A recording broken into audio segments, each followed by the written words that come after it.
2025 तथा 26 वित्तीय वर्ष के लिए सिलीगुड़ी नगर निगम के मेयर गौतम देव ने मंगलवार को 685 करोड़ 24 लाख रुपए का प्रस्तावित बजट पेश किया। इस बजट में 12 करोड़ 40 लाख रुपए के घाटे को शामिल किया गया है।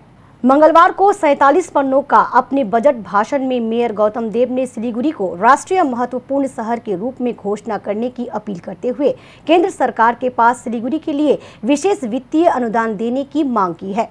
सिलीगुड़ी जंक्शन से दार्जिलिंग मेल को चालू करने तथा मेट्रो रेल जैसे एलिवेटेड मोनो रेल चालू करने की मांग को लेकर केंद्र सरकार के पास प्रस्ताव भेजे जाने की जानकारी मेयर ने दी है। उन्होंने आगे कहा कि पूरे विश्व में सिलीगुड़ी को सिटी ऑफ डाइवर्सिटी के नाम से परिचित करवाया जाएगा।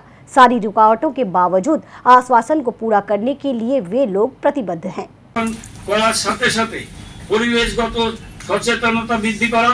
আমাদের মূল উদ্দেশ্য এই উদ্দেশ্য সাধনে আমরা যথাসম্ভব দ্রুত গতিতে শহরের জঞ্জাল অপসারণ, প্রতিটি বাড়ি থেকে পৃথকীকৃত বর্জ্য সংগ্রহের সুষ্ঠু পরিকাঠামো তৈরি করার গুরুত্ব আরোপ করেছি, যাতে আগামীতে শহরের কোথাও কোনো জঞ্জাল স্তূপাকার অবস্থায় না থাকে।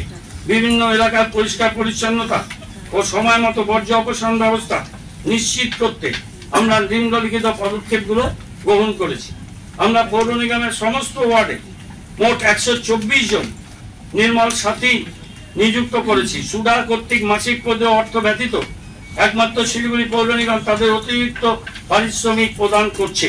এই বাবদ বর্তমান আর্থিক বর্ষে এখনো পর্যন্ত সর্বমোট 22,91,892 টাকা আমরা নির্মল সাথীদের দিয়েছি। 6 দিনের করে 124 জনকে, এটা আমরাই একমাত্র শিলিগুড়ি পৌর নিগম দিচ্ছি।